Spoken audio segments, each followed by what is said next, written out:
Thinking about diving into Yara but not sure if Far Cry 6 is your vibe? You're in luck.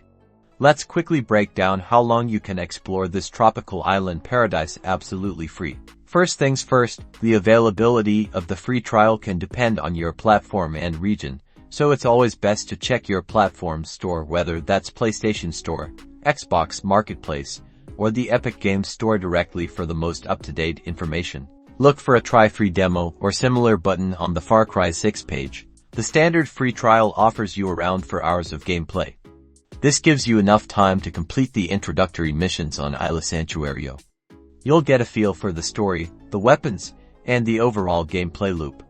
Look on your platform's store page for the exact details for your region.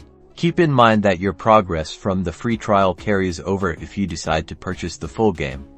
So, don't hesitate to really get stuck in and complete as many side activities as possible. Experiment with different weapons and amigos to see what works best for you. That's all there is to it. Go jump in, start causing some revolution, and see if Far Cry 6 is the game for you. Now go have fun, and maybe I'll see you in Yara.